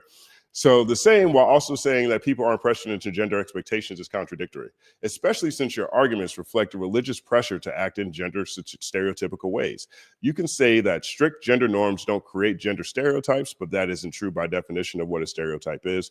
Please note that acknowledging gender stereotypes does not immediately denote a negative connotation, a nuance this article discusses. Additionally, to call an entire group of people demonic is highly offensive, especially a minoritized population. You are entitled to your own beliefs, but this isn't a vague narrative of society pushes lies, but instead the result of countless years of developing psychological and scientific evidence for these claims and directly interacting with the communities involved. You may personally disagree with this, but that doesn't change the fact that every major psychological, medical, pediatric, and psychiatric institute in the United States acknowledges that biologically and psychologically, sex and gender is neither binary nor fixed. I implore you apply some more perspective and empathy in your work. If you personally disagree with the findings, then by all means share your criticisms, but make sure you do so in a way that is appropriate and using the methodology of empirical psychology as aligned with the learning goals in this class, right? So she's reading her, but she's also bringing it back to, hey, but we need you to express your opinions based on empirical psychology as aligned with the learning goals in this class. All right, whatever your opinion is, just do it with empirical psychology, right? And to me, this is where it started to feel like this teacher got set up. I personally feel like this is starting to look like a setup. All right. I'll explain here in a second. If you have any additional questions or concerns about this, or would like someone additional educational resources, I would be happy to discuss this further and provide you with them. And here's another teacher, right? This is another teacher. Samantha, I am the other instructor for this course, and I have also taken time to read your paper. I concur with Mel on the grade you received. This paper should not be considered as a completion of the assignment. Everyone has different ways in which they see the world, but in an academic course such as this, you are being asked to support your ideas with empirical evidence and higher level reasoning. I find it concerning that you state that at the beginning of your paper that you do not think bullying is a bad thing. In addition, your paper directly and harshly criticizes your peers and their opinions, which are just as valuable as yours. Disagreeing with others is fine, but there's a respectful way to go about it. That goes for discussion posts as well as reaction papers. Please employ more thoughtfulness in your future assignments. Right, so it says additional professor. So they said this is what the trans professor said, and this is what the additional professor said. Right, I mean the whole thing is just kind of wild how they labeled this. So I'm looking at this, and I'm like, yo, this is crazy. You know, we are literally in idiocracy. Like I was just watching this last week with with Joel Santana telling me that people didn't need to read. And maybe a lot of people agree with Joel Santana, because looking at that paper, after I read her paper, for me, I looked at that and I was like, oh, okay, I see where her point of view is. There's a number of ways to argue this. Like, okay, you can go, at this point in time, you can go find almost any kind of scientist that will support any sort of social, political issue, right? Any issue you have, if you think I don't know, dogs can have 3 legs or something. There's a paper somewhere you can go cite, and you can go cite that paper, right? If you want to say like, you know, what was it called? I can't think of what it's called. Oh, well, you know how like you had eugenicists, there's some, if you want to go make arguments that are pro-eugenics, there's all kind of eugenicists out there. They've all been debunked, but fine, you can go do this, right? If you want to talk about the Bible, you got the whole Bible. You got the whole Bible. You can say, well, Genesis chapter 6, verse 12 through 14 in the King James Version, it says this. Like, I'm looking at this, I'm like, yo, there's a bunch of ways to say that you don't like trans people. Like, that's really, all she wanted to say was, she wanted to say she didn't like trans people in 650 words. And she could have done this by looking at whatever scientist, Googling whatever Grok says on Twitter, and pulling out whatever quotes on the Bible and called it a day. It actually would have taken up word count space, because that's one of the best cheats when you used to have to do word count. Find big block quotes. I got 1,000 words. Let me go find 250 words of quotes. You know what I'm saying? They could have easily done that. But she didn't do any of this. All right. And so she got a 0 out of 25. Homegirl got a 0 out of 25 on her test, on her paper, and went to Turning Point USA. And Turning Point USA, they framed all of it again down to, she received 0 points out of 25 on the essay. Transgender professor Mel Curtis said Ms. Fulnecki failed to use empirical evidence and called parts of her essay offensive. The pull quote they pulled out was where the professor, Mel, that's where Mel messed up. She messed up when she said to call an entire group of people as demonic is highly offensive, especially a minoritized population. That's where she messed up. She gave too much of her hand. She shouldn't have said that. But they made this whole thing saying that she got a bad grade because her religious beliefs and her Christian beliefs. Tomato. I thought this was the wildest thing ever, right? Now, the second thing I thought about was, well, this is the state of Oklahoma. And Oklahoma has been in the news quite a bit lately, because Oklahoma is now 50th in the state in education. And over the past, I think since the first Trump administration, they have gone all in on the red team. They're the only state in the union where every county went red. And as a result of that, they've been able to just do sweeping Confederate policies all the way up and down. All just Confederate, everything Confederate, right?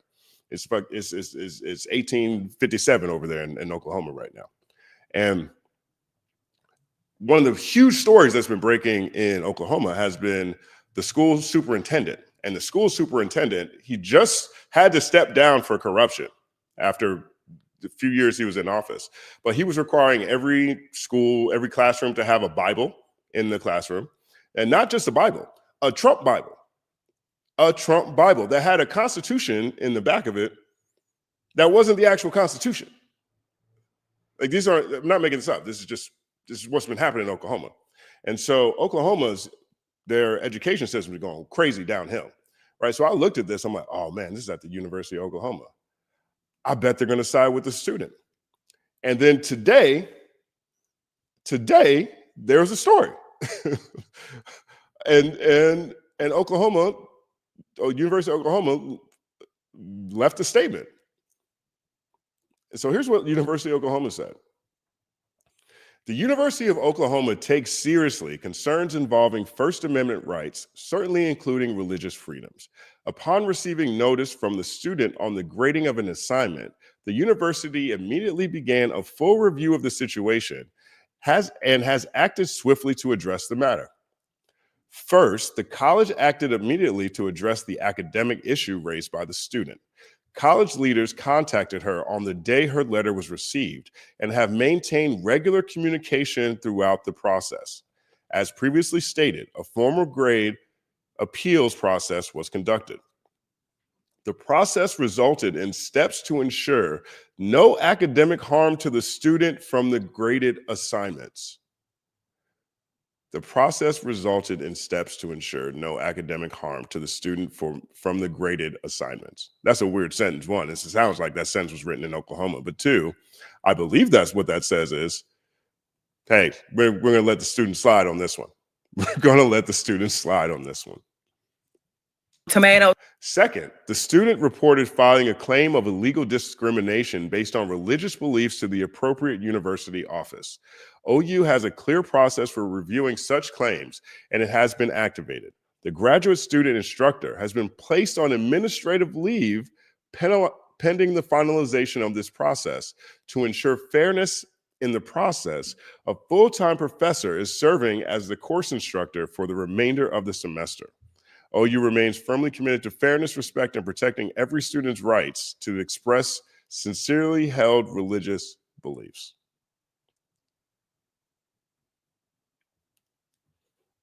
Tomato. Oklahoma protected her grade, and they put the professor on administrative leave, and they're reviewing this for religious discrimination. And so this is DEI for Christians. This is where we're at. This is like the cake lady in Kentucky. There's this lady who didn't want to make a cake for a gay couple that came in there. And she took it all the way to the Supreme Court, got to meet Trump. So she wouldn't have to make a cake. In this case, you get to break all science expectations in research, study, and how opinions are written. You get to skirt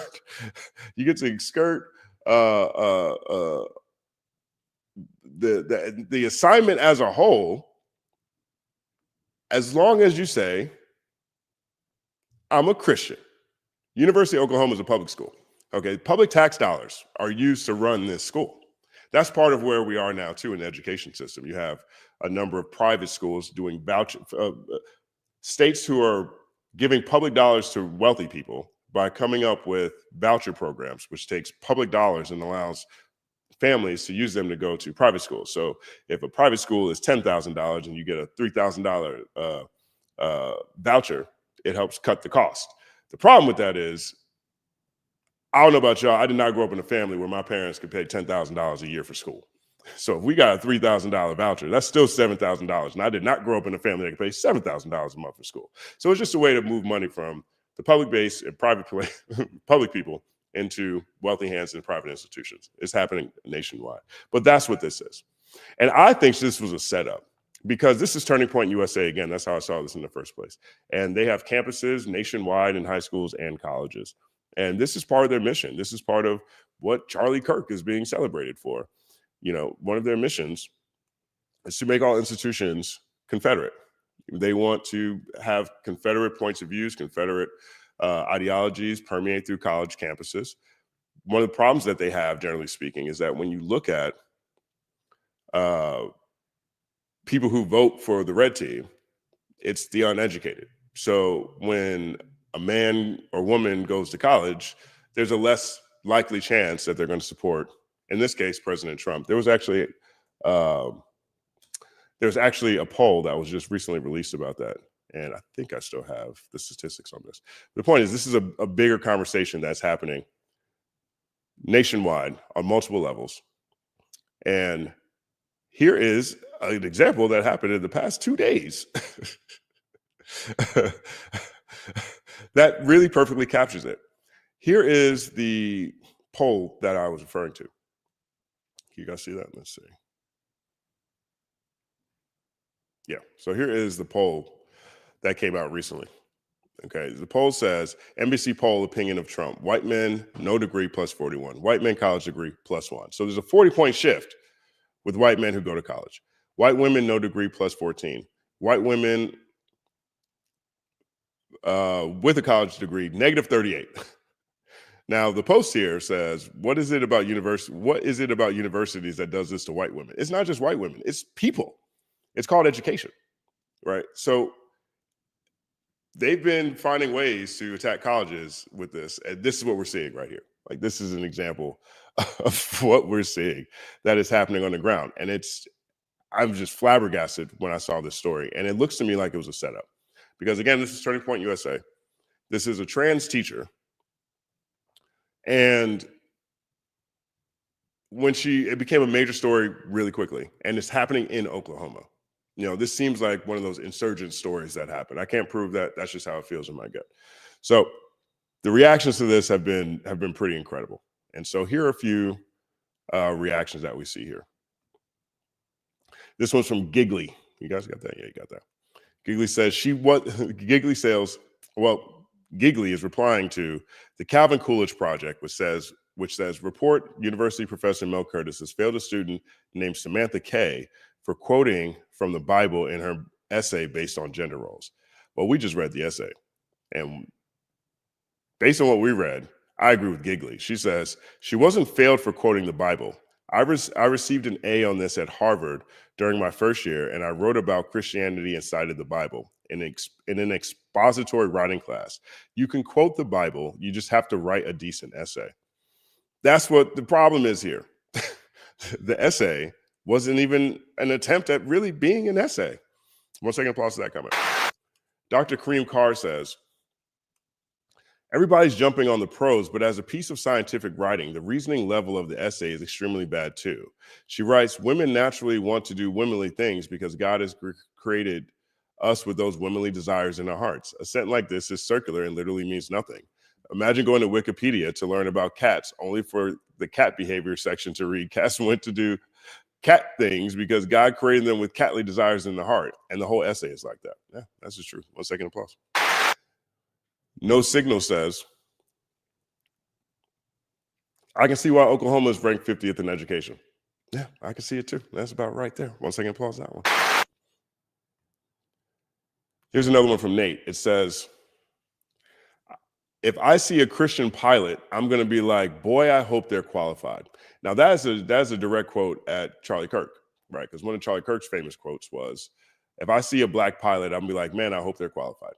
That's what Charlie Kirk said. Right. Well, Nate's like, if I see a Christian pilot, I'm gonna be like, boy, I hope they're qualified. And that's really the problem with this type of decision, right? The problem with this is that now you have people who are going to start looking at these institutions as if like, yo, there's no way this person can be competent and go there. It's going to start traveling. I'm looking at the University of Oklahoma side eye, like, whoa, you went to the University of Oklahoma? I don't know if this is the year to be bragging about that, homeboy. Arvo Flat says, the American right is so weak and stupid, they want affirmative action for grades. That's what it reads. That's how I was reading. 1 second, applause. And this one here from Derek Davison says, does this policy apply across the board? Can I get an MD at Oklahoma by saying shit like, livers are livers because God make them want to do liverly things? That would fucking rule. 1 second, applause. Oh my gosh, it's so hilarious to me. And here's the last one from Dr. Kareem Carr. This is what they always claim universities did for minorities. Force professors to lower the standards in the... Here it is here. This is what they always claim universities did for minorities. Force professors to lower standards in the name of political ideology.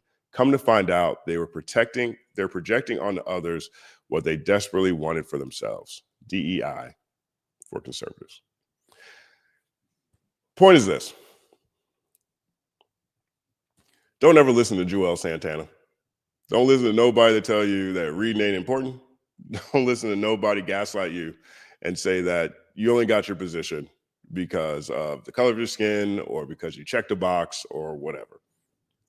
Can't worry about that stuff because that's going to happen one way or the other. And we're seeing it now. And we're seeing it used for situations like this. We're seeing it used in a sense with Charlie Kirk. I mean, my man got statues all over the place. Oklahoma just passed something that required all schools to have a Charlie Kirk statue. We're on the other side of the conversation at this point in time. And I think these stories continue to remind me how important it is for people to be as educated as possible, be able to hone their critical thinking skills, to be able to understand text, and be able to understand that this is where we are now.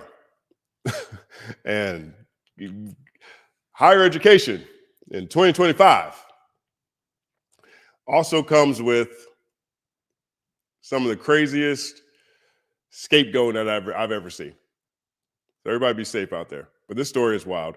Let me know what you think about this in the comment section. My name is Justin Hunt. Like, subscribe to the channel. Follow the Company Man on everything, including the Company Man podcast, wherever you listen to podcasts. It's all happening. That's one of the wildest stories I've ever seen, guys. That was so crazy. So crazy. I mean, that paper was bad. Bad. And there was comments in there, too, where some people were saying this paper is actually above average. And I think that actually speaks to where Professor Sky and Dr. Jabari Evans and some of my friends in higher education are talking about. Like, if that is an above average paper in 2025, then on a global scale, we're just way too far behind. Way too far behind. So, all right, you guys still with me? It's all happening. We're going to check back in with Papoose. We're going to check back in with my brother Papoose and get back to another clip from his Bars on Wheels. So let's take a look at that. I got to get better at my banners too. Here we go. Okay. I've had the last couple of times. I've had the wrong banner on the screen. All right. Big shout out to Papoose. This is part 2 of Bars on Wheels. Again, it is 11 minutes of fire. And it's a story. The track actually tells a story. And this track right here is one of the more creative ones on the project. So let's take a look. And shout out to Papoose.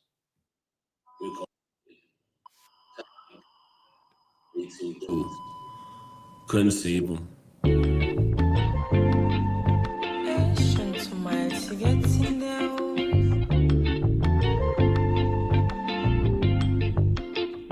If you got a drug problem, you gotta watch who you buying from. If you catch a dose of me, I promise you dying, son. All these dudes care about is getting some cash. They wanna make their product stronger, so they mix it with trash. A bunch of fake hustlers, biggest snakes you can see.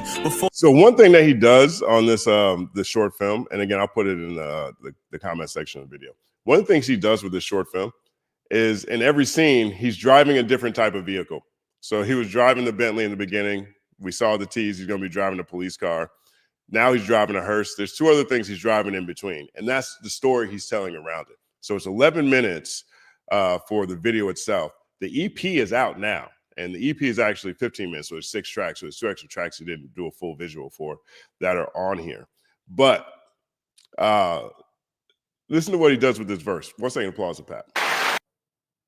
Or they come to sell you drugs, they lace it with me. A man-made chemical, gotta watch what you taking. Cause combined with other drugs, I'm a deadly combination. I am 100 times stronger than morphine. Before they caught that lawsuit, you could find me in Walgreens. I'd rather see Prince singing in the purple rain. But instead, I seen an icon hurt in pain. Unfortunately, he thought he was taking painkillers, but he didn't know they laced him with me, the grave digger.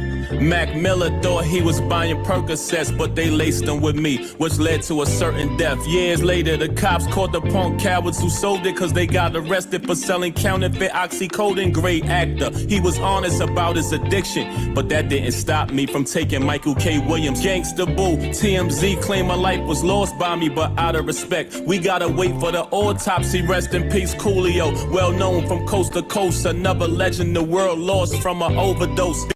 I forgot about that. Coolio. 1 second applause to Coolio. Rest in power. Be extra careful. If you smoking marijuana, it's laced all over the place. New York to California, if you buy random drugs and we never met before. Let me introduce myself. My name is Fentanyl. Fentanyl. Fentanyl. Fentanyl. You know me. I love a third person personification rhyme. I love a third person personification rhyme. Pick it remix. 1 second applause. Man. So that's the last track that is on his Bars on Wheels video. I'm a big fan of that. The thing that jumps out to me most on this one too, this last clip, is it's really a tragedy that you got to think about your marijuana being laced with fentanyl. I mean, that's just such a tragedy. Of all things, like, we can't just be weed no more. Weed is so engineered now. You don't need no fentanyl for that. Tomato. Big shout out to Papoose. Bars on Wheels is out now. It's doing crazy numbers. It's got like 1.5 million views in 3 days. And so I'll make sure to put a clip or the link of that in the description so you guys can check it out. But shout out to Papoose. And 1 second applause again. And I'll give this one 7.9 second applause.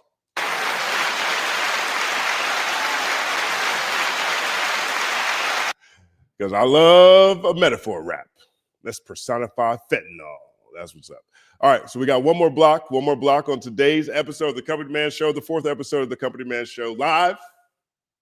I think I'm finding the groove a little bit. The first episode I did had so many stories, it ended up being like 3.5, 4 hours, right? And then the second one I did, it was so short, it was almost like barely an hour. And so I think I'm finding a groove. I definitely want to have, again, highlight new music on this platform every day. So if you guys have new artists or if you guys are artists yourselves, send me a track if you want me to play it. I'll consider it and we'll figure it out. But this last segment, I think there's a lot to learn from a journalistic standpoint. I don't even say a lot to learn, but I thought this was a really interesting media interaction that has gone semi-viral over the past couple of days. And so we're going to take a look at it right now. So big shout out to Shirley Jew. Shirley Jew. 1 second applause to Shirley Jew. So if you guys, I'm not sure if you guys are familiar with Shirley Jew, but let's see here. Shirley Jew is, she has a show called Shirley's Temple. It's her platform. It's her podcast where she interviews artists and mavens, celebrities and rappers primarily. And she has been doing this for quite a while. She also did worked with My Mixtapes. I think you've probably seen her work there. She's done some work with DJ Vlad. She's been around for a minute. And Shirley Jew was actually my first intern at Hip Hop DX. And so we had her, she did some interviews. She also ran the music section there. So we've been working with Shirley Jew for a long time. Really great friend of mine. Known her for a long time. And she's just a really solid person, all things considered, right? So 1 second applause to Shirley Jew, right? And so she's also really big in the marijuana space. And so that's generally where her conversations live. Now, this clip here is Shirley Jew interviewing LaRussell. And Shirley posted it, of course. It's not like a gotcha. She posted it because I think she knew it was going to be a really good viral moment. But there's a couple of things that I see here because I'm starting to see this clip get around. And so let's take a look at what Shirley and LaRussell are talking about.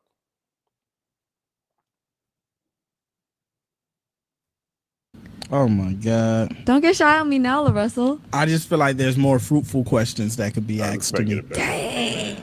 When you have somebody. I get a better start. Instagram makes it tough. You know, every other platform, you know, you have the scroll bar easily. Oh my gosh, I can't get it. Okay, well, every other platform you have the scroll bar easily, and Instagram is like, no, we want to be difficult. All right, let's see if we got it. Position.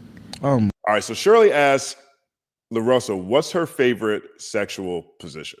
That's what Shirley asked. Okay, look at LaRussell's answer. Oh my God. Don't get shy on me now, LaRussell. I just feel like there's more fruitful questions that could be asked to me. Dang.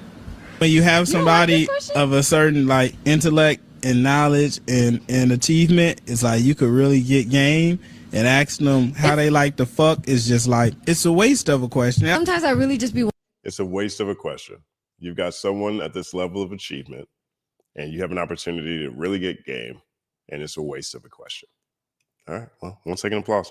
I'm not mad at that response from LaRussell, but watch where it goes. Wanting to know motherfucker's favorite position. Why though? Or am I gonna say it and you like fuck me like that right now? No, exactly. No, I think if I went to your house and met your parents and I'm talking to your dad and I'm like, hey, what's your favorite sex position? You'll be like, what's up with you, right? Yeah. I'm no different. It's like, why? Someone get my back on this. No, they don't have your back. They're like, nigga, we feel the same way. Okay. They don't want to know my favorite sex position. When the last time you sucked dick? That's like shit. Like, you feel me? It's like, why? This is a terrible segue, but what do you want your legacy to be? I know. You're here live with LaRussell from the Bay Area. Thank you for tuning in to Shirley's Temple, where we talk about sex, and sex. and more sex, and we ask innovative artists what they like about sex and how much sex they can have and just sexing it up. You know, if you want to know about some sex, come on down to Shirley's temple where we're fucking in that temple. That's the only temple you can walk into and we fucking. It's just sex in there. Shirley's Sex Temple. Come on down to Shirley's Sex Temple. Favorite sex position? Destroyed her. Trolled her to hell. 1 second applause. It's kind of crazy. Now, one, he makes great points. I mean, we're talking about LaRussell here. You know, he is one of the most successful independent artists that we have seen, certainly this decade. I think he's in the conversation now where he's probably one of the most successful independent artists we've seen in the past 15 years. You know what I mean? I think his ceiling, LaRussell's ceiling, is off the charts because LaRussell is more than just someone who's putting out his music. He is someone who's literally community building. He is in the vein of all the greats and great people in music, but also great people in culture and in society that come out of the Bay. He brings people together. You know, he has an open heart, a big heart. He makes songs that kids can listen to. He's doing parties at his house and his venues and throughout the Bay Area. He's doing things for the community. Like, he is a maven, a monster, and he is someone who is putting on for the culture and for his people. It don't get much doper than LaRussell. 1 second applause. And he's sitting down with Shirley Jew, and Shirley says, "What's your favorite sex position?" Now, full disclosure, the conversation is much longer than this, right? It wasn't like the first question. You know, they really dig into a lot of things that LaRussell is doing, and they dig into a lot of the work that he is continuing to do. I laughed at Professor Sky's comment right there. Shout out to Professor Sky. 1 second applause, Professor Sky, and read my soul. But like, there's more to it. But this type of conversation is the type of conversation that I honestly think a lot of people in the music space are tired of. And when I say the music space, I mean, so with people who still value and care about the craft, who still put a lot of work into telling their story about their creations. Not necessarily the entertainment space, not necessarily the celebrity space, not necessarily the gossip space, but truthfully in the music space, right? And I think there's a lot of podcasts who struggle to figure out whether they are a music podcast, are they a culture podcast, are they a gossip podcast? Also, you know, it's important for everyone to understand who their audience is, right? I know my audience does not want to hear me ask about that question. I just know it. You know what I mean? And I know that because of experiences where I've done collaborations with other people or collaborations with other people while I was at Hip Hop DX. And maybe the person I was collaborating with was asking that question for their audience. And that clip gets around, and I see people come to me and say, "We don't want to hear you talk about sex positions, TCM." 1 second applause. It's fine. It's all good. But this is going really viral. Like, on her page right now, this has 71,000 likes. And the reactions, are all pro LaRussell. Right? Check out some of these reactions. Right? So this is a collab post, so it's on both of them. D1 Music, shout out to you, Brody. Real talk. Freeway, Philadelphia Freeway, he's laughing. Hit Boy, he's laughing. Sherju, she's laughing. Ty, big shout out to Ty. She says, "Love how you handle this." Rex Life Mirage is laughing. LaRussell says, "Shirley's a great interviewer. She has a lot of phenomenal questions. She just thought she was interviewing Diddy for a second." Let's say applause. Jessica Lorenzo, shout out to Jessica Lorenzo. She's really, really talented. I love you, Shirley Jew, but he's right. Put me on game. 1 second applause. Right. So you see where the conversation is. Like, people are laughing, but also people are like, "Yo, I see exactly where you're coming from, LaRussell." People want to hear game. They want to hear a real conversation. They didn't necessarily want to hear LaRussell talk about his favorite sex position. And so Shirley's been getting called out across the internet. Big shout out to Zoe TV. Big Zoe did a video on this. Shout out to Boxden. I was looking at Boxden. BX covered this. And she's catching a lot of flack for this. But I think there's more to this story. And I watched this conversation because I watch a lot of Shirley's content because, again, we've been friends for a long time. I think she's put in a lot of work and she's been working really hard. And she's hitting a great stride with her podcast. And so I remember this conversation. Okay.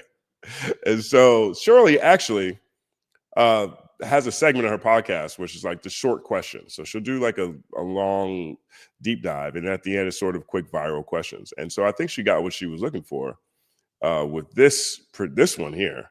But check out what happens 3 questions prior. 3 questions prior, this happens. I wish I was smart enough. All right, we're going to end with the Templeton Spitfire round. Let's go. Favorite emoji? The hug. Oh, really? Yeah, I send the hug a lot. I like the hug too. I use the hug quite a bit. 1 second applause to the hug. That's so sweet. I feel like that's endearing. Favorite snack? I'm going to go coochie. Did you hear what he said? Did I share the screen? It's on the screen. Did you guys hear what he said? Did you hear what he said? I'm going to bring that back. Listen to what he said. This is like 3 questions before the video we just saw. Templeton Spitfire round. Let's go. Favorite emoji? The hug. Oh, really? Yeah, I send the hug a lot. That is so sweet. I feel like that's endearing. Favorite snack? I'm going to go coochie. I'm going to go coochie. His favorite snack is coochie. Second applause. So, well, Shirley is going viral for asking about the sex position, and LaRussell did an incredible job trolling and turned it into some moments. Right there. Great moment. It's a super viral moment. They got the fact that they're on the podcast is out there in the world. It is right there. But prior to that actually happening, Shirley asked the innocuous question, "What's your favorite snack?" And LaRussell says, hug a lot. That is so sweet. I feel like that's endearing. Favorite snack? I'm going to go coochie. Coochie. Ah! Coochie. That's LaRussell's favorite snack. Now, I wasn't thinking about coochie when she asked the favorite snack. I was one coming off the hug. I'm like, oh man, I like the hug too. Shout out to the hug. 1 second applause. And then right after that, I thought he was going to say, I don't know, favorite snack. I don't know, wheat thins. I don't know, something. I don't know what they eat in the bay. Whatever. And he says coochie. Well, that has changed. Now that is out there in the world, that is a totally different situation now. Even as an interviewer and journalistically, I'm always looking for the right question to set up the thing that the PR person really doesn't want the artist to talk about. How can I put together the right series of questions that'll get them to bring that thing up first so I can ask the follow-up? Totally different ball game at that point in time. Okay, I don't know what the behind-the-scenes conversations were like happening with before this interview. I don't know what their relationship is like, broadly speaking. But I know that everyone is caught up on LaRussell telling Shirley, don't be over here wasting time asking me sex questions. I can really give you game. I'm an important person. Well, Shirley asked you what your favorite snack was. You said coochie. So now we get some breath and some range. I just thought that was really funny. And these are the kind of things that happen all the time. And, I watch pretty much everybody's stuff. I watch majority of people's things. I'll say that. But I'm familiar with everybody's work. And I'm always looking at things from a critical lens, but also from a professional lens and a journalistic lens. And there's a lot of times where I see things where people get mad about an artist or a journalist asking a question to an artist, or people look at a clip and they take it out of context. And I thought this was a really interesting example, right? Because there are going to be people who aren't necessarily familiar with Shirley's podcast, right? That's just the case. Most of us are only known through clips. The majority of things that we're putting out are going to reach the most people in 15-second to 1-minute clips, right? And that is not going to be the totality of what we have to offer, but it will look like that to some people. And in this case, it looks like Shirley's Temple is a place to go if you don't want to have a serious conversation. And I don't believe that that's necessarily the case. I think that LaRussell was making amazing points, right? You do want, if you got someone sitting in front of you that's going to be able to give you game, you want to be able to get as much information out of them as possible, right? But in this same conversation, before she even gets to that question, LaRussell flipped the whole thing. Also a very Bay thing to do. Coochie. You know what I'm saying? They got the whole game. So I just thought that was funny. It's also another sign of things that if you're in this space and you're working on building your brand, understand how the full story isn't always what matters, right? And the thing I think that's cool about this is that they both collaborated on that clip. So it seems like everything's in good fun. But I had fun with that segment there. Let me know what you think about it in the comments section. My name is Justin Hunt. Like, subscribe to the channel. Follow the Company Man on everything, including the Company Man podcast, wherever you listen to podcasts. It's all happening. So, yeah, but there's that. And so I wanted to share that one there too. Now, as I continue to develop on how this is going to go and how this is going to look, there are certain things that I do know I want to do. Like I was talking about, the music thing is something I definitely want to do. Also, I also want to start looking at media in a different way and pointing out different things that I see in the space, because I'm just also a media junkie as well. And I really appreciate everyone that continues to support this channel and to show up and check out this live stream as it's being developed. I'm having a good time with it. And thank you guys for tuning in today. So this is the 4th episode of the Company Man Show, and I will be chopping this up and putting different clips out in the video, so you'll see them on the channel and you'll see them on social and things like that. And I will have an announcement coming soon too, so be excited for that as well. Thank you guys for rocking with me. Thank you guys for all the support. My name is Justin Hunt. Like, subscribe to the channel. Follow at the Company Man on everything. It's all happening.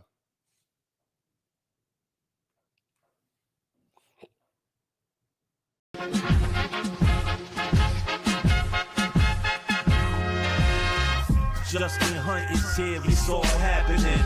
Justin Hunt is here, it's all happening.